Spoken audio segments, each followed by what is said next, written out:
To win a battle, you first had to be willing to die in it. That was the truth of life under the black flag, where the horizon was both a promise and a threat. The pirates' world was one of sudden violence, where the line between hunter and hunted could vanish with a single turn of the wind. The sea was not a place for orderly warfare. It was a battlefield where cunning, brutality, and nerve were worth more than any king's commission. A pirate ship was a weapon in itself, but its true power lay in the men aboard. They carried an arsenal tailored for quick, decisive destruction. Cannons, mounted along the gun deck, were the first voice in any battle. Round shot punched holes in hulls, grape shot tore through flesh, and chain shot whirled through the air like spinning blades to rip masts and rigging to pieces. The opening barrage was rarely meant to sink a prize outright. More often, it was to cripple her, rob her of speed, and make escape impossible. Once the range closed, muskets came into play. These long, heavy firearms could drop a man at 100 yards, but their slow reload made them a weapon of opportunity, best suited for the first shock of combat. After that, fighting became an exercise in proximity and speed.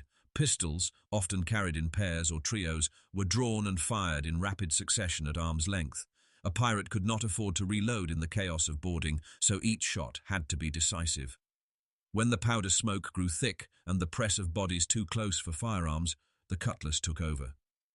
This short, curved blade was built for close quarters, heavy enough to sever limbs, short enough to swing freely in tight spaces, and brutal enough to finish a fight quickly.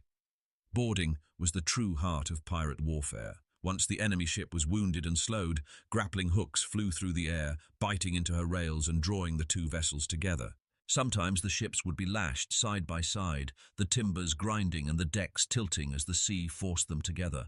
Men swarmed forward, crossing on ropes, leaping the gap, or climbing the rigging to come down from above.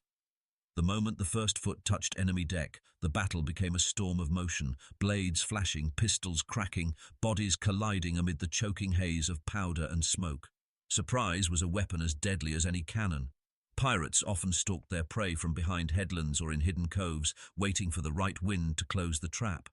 In narrow channels, they could hem in a vessel, robbing her of maneuver. Sometimes they approached under false colors, flying the flag of a friendly nation until the last instant when the black flag would climb the mast and the first broadside would shatter the illusion. Smoke bombs, crude but effective, added to the chaos.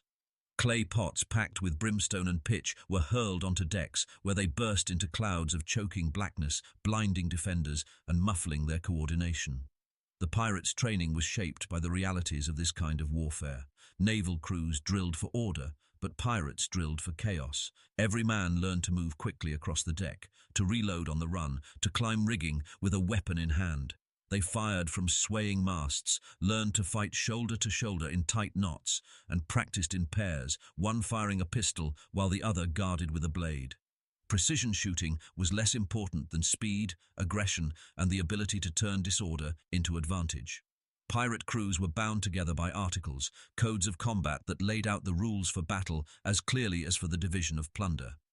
These codes rewarded bravery and punished cowardice without hesitation. A man who failed to fight when called upon could be flogged, marooned, or executed. Cow. Ardis endangered the entire crew, and in the world of pirates, hesitation was indistinguishable from betrayal. The same codes often promised extra shares of loot to those who distinguished themselves in battle, men who boarded first, captured enemy flags, or struck decisive blows. This mingling of fear and reward forged a fighting spirit that could turn even ragged, outnumbered crews into a deadly force.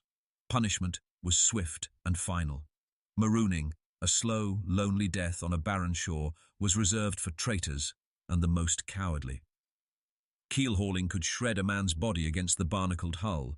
More often, the penalty was a rope around the neck and a short drop from the yardarm. Discipline was not a matter of ceremony. It was a survival mechanism, a way to ensure that in the most dangerous moments, no one faltered. The aftermath of battle was a grim affair. Even victorious decks were littered with the wounded and dead.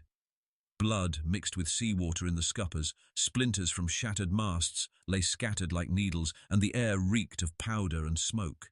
Wounded men might lose limbs to the surgeon's saw or die from fever before the week was out. But for those who survived, the rewards could be immense. gold, goods, weapons, even a new ship added to the fleet.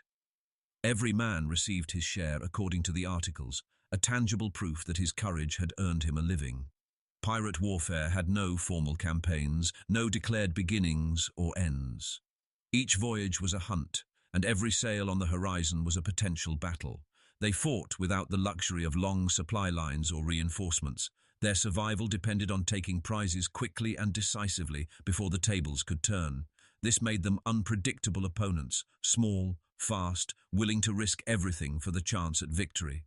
In the end, the essence of pirate combat was not found in the sharpness of their blades or the size of their cannons, but in their resolve. They fought with the understanding that life at sea was a gamble, that every battle might be their last, and that the only way to win was to commit fully, without hesitation, without fear. The black flag was more than a symbol of death to their enemies. It was a declaration of their own acceptance of it. For those who sailed beneath it, the truth was simple. To win a battle, you first had to be willing to die in it.